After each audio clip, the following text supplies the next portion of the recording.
الذين قالوا ربنا الله ثم استقاموا تتنزل عليهم الملائكة ألا تخافوا ولا تحزنوا وأبشروا بالجنة التي كنتم توعدون نحن أولياؤكم في الحياة الدنيا وفي الآخرة ولكم فيها ما تشتهي أنفسكم ولكم فيها ما تدعون نزلا من غفور رحيم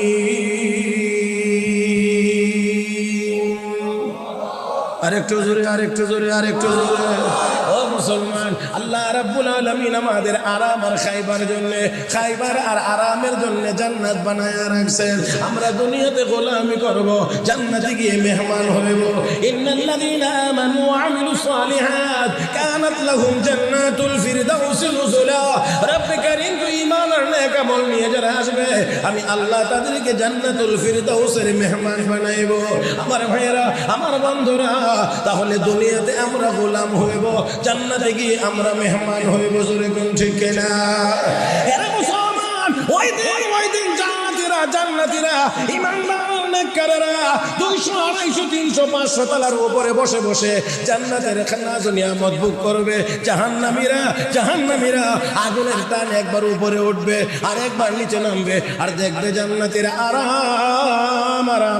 আরাম করতে আছে খাইতে আছে ওই দিন ভিক্ষুকের ন্যায় হাত পাতাইবে ওয়ানাদা আসহাবুন নারি আসহাবাল জান্নাহ আন আফিদু আলাইনা মিনাল মা আও মিম্মা রাযাকাকুমুল্লাহ ক্বালু ইন্নাল্লাহা হারামাহুমা আলাল কাফিরিন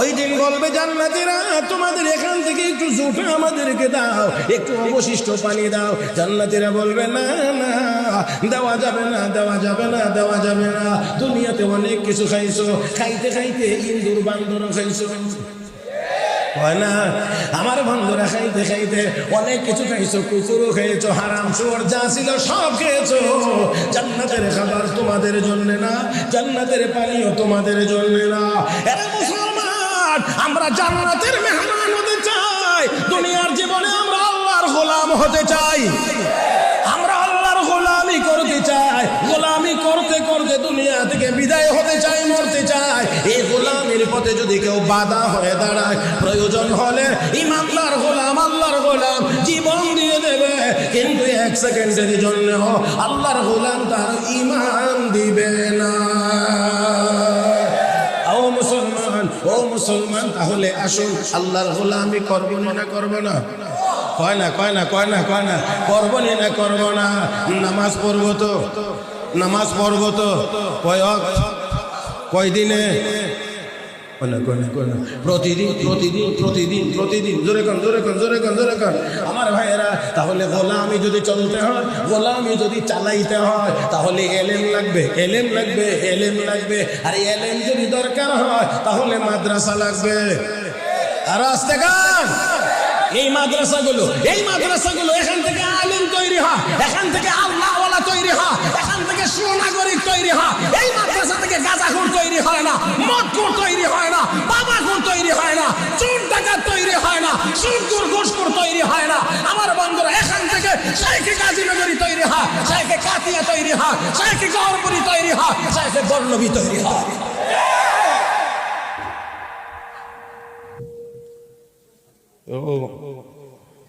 কেরামতি করো না বললাম বাস হাসবার কিছু না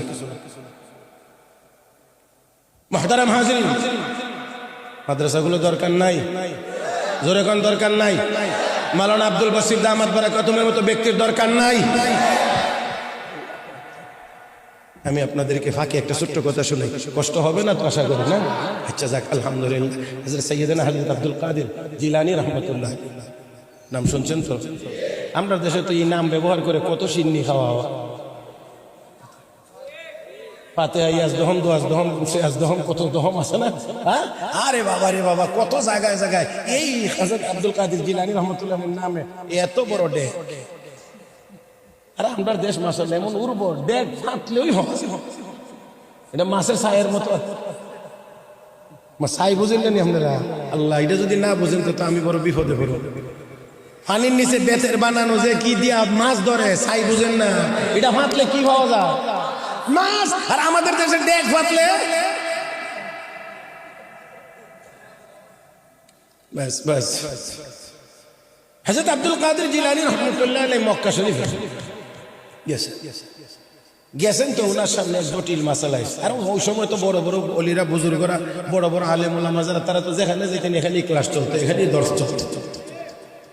খেয়াল করে শুনেন, যদি খেয়াল করে শোনেন তাহলে বুঝবেন, আর যদি খেয়াল না করেন তাহলে আমার মতো ছোট মানুষ বুঝাইতে পারবো না। হযরত আব্দুল কাদের জিলানী রাহমাতুল্লাহ আলাইহির কাছে এক জটিল মাসালা আইসা হাজির। কি জটিল? একবার তার বউরে কইছে, বউ বুঝেন তো, স্ত্রী, ইংরেজিতে কইলে একটু ভালো বুঝেন না, ওয়াইফ। তো ওনার বউর স্ত্রীকে বলতেছে, আমি এমন একটা নেক আমল করব, যেই নেক আমলটা আমি যখন করব তখন এই দুনিয়াতে আর কেউ করতে পারবে। ভালো করে বোঝেন, আবারও বলছে, কি কইতেছে? আমি এমন একটা নেক আমল করব, যেই নেক আমলটা আমি যখন করব, মানে আপনারা বুঝছেন ভালো করে, এটা এমন না যে আমল নতুন হবে, এটা না। আমি যেই সময় এই আমলটা করব, এই সময় দুনিয়ার আর কেউ এই আমল করতে পারবে না। যদি এমন কোন নেক আমল আমি করতে না পারি, তাহলে তুমি 3 তালাক। এখন যেই মুফতি সাহেবের কাছে যা, তোর বউরে তালাক থেকে বাঁচানোর কোনো ব্যবস্থা নেই। কারণ এমন কোন আমল আছে যে আমলের কথা কইলে সে একলা ওই আমল করবে? যদি তাহাজ্জুদ করতো, তাহাজ্জুদের লোক অভাব নাই। যদি কই তেলাওয়াত করতো, তেলাওয়াতের লোকের অভাব নাই। যদি কই না জিকির করতো, জিকিরের লোকের অভাব নাই। দান খয়রাত করতো, দান খয়রাতের লোকের অভাব নাই। লোকের তো অভাবই নেই। মানে এমন কোন আমল আছে যে আমল তারে দিলে সে একলাই করবে, আর কেউ করবে না? এখন এমন এক অবস্থা, এমন এক জটিল মুহূর্তে হযরত আব্দুল কাদের জিলানী রাহমাতুল্লাহ আলাইহির কাছে গিয়ে হযরত, এই লোকের স্ত্রীকে, এই বেটার বউডারে তালাক থেকে বাঁচানোর কি কোনো ব্যবস্থা আছে? সাথে সাথে হযরত শেখ আব্দুল কাদের জিলানী কয়, হ্যাঁ অবশ্যই আছে। এখন কি পাবলিকের সামনে করবো? মিয়া সাহেবের আগে আস্তে আস্তে কানে কানে একটু দয়া করে হেরা হচ্ছে কইবার আগে আমরা একটু কইয়া সান্ত্বনা দেই না, এটা কেমনি? আমার কথা বুঝছেন? আচ্ছা, পাবলিকের সামনে হরে ওই গমনে হরে মাত মনে, এখানে আগে আমরা একটু সান্ত্বনা দিলাই, এটা কেমনি? হযরত আব্দুল কাদের জিলানী রাহমাতুল্লাহ আলাইহি কেমনে এটা দেখতে পারবা? আমার কাবার মুতাওয়াল্লির কাছে লয়ে যাও। তো নেওয়া হয়েছে মুতাওয়াল্লির কাছে। মুতাওয়াল্লির কাছে নিয়ে গিয়া কইতেছে, ও আল্লাহর বান্দা, এই বেটা যে এক কথা কই এক বিপদে হয়ে রইছে, আপনি একটু সামান্য সাহায্য করলে বেটা বিপদ থেকে উদ্ধার হয়ে যেতে পারে, বেটার বউটাও তালাক থেকে বেঁচে যেতে পারে। হুজুর কেমনে কি করতে হবে, কি খেদমত? আপনি একটা ঘোষণা দেন যে এই মুহূর্তে আর কেউ নতুন করে এই তাওয়াফের জায়গার মধ্যে কেউ ঢুকবে না, যারা তাওয়াফ করতেছে এরা তাওয়াফ করে বেরিয়ে চলে যাবে। তাওয়াফের জায়গাটা আমার একটু খালি করে দেন, যাতে করে এখানে কেউ না থাকে, একজনও যেন না থাকে। যে জায়গাটাতে তাওয়াফ, ওই জায়গাটাকে আরবিতে বলে মাতাফ, তাওয়াফের জায়গা। আমি জিজ্ঞেস করি, সুনামগঞ্জ তেমন তাওয়াফের জায়গা আছে? আছে? ঢাকাতে মনে আছে, ইন্ডিয়াতে আছে, পাকিস্তানে, আমেরিকা, লন্ডনে, অস্ট্রেলিয়া, কোন জায়গায় আছে? কয় জায়গায় আছে? কয় জায়গায় আছে দুনিয়াতে? তো গিয়ে কয় হবে তুমি খালি সব দিনে বাইর করে দাও। এখন কয় ঘোষণা দিছে আর নতুন ওই মুহূর্তে তাওয়াফের জন্য ঢুকতে পারবে না। যারা তাওয়াফ করতেছে তারা তাওয়াফ শেষ করে বেরিয়ে যাইতেছে। এক সময় গিয়ে দেখা গেছে পুরা মাতাফ খালি, একজন একদম খালি, একদম খালি। এবার ওই আল্লাহর বান্দারে ধাক্কা দিয়ে যা তুই গিয়ে এখন একলা একলা তাওয়াফ কর, কারণ তাওয়াফের জায়গা দুনিয়াতে এক জায়গায় তুই তাওয়াফ করবে তো একলাই করবে, দুনিয়ার আর কোনো জায়গায় এই মুহূর্তে কেউ এই অবধি করতে পারবে না।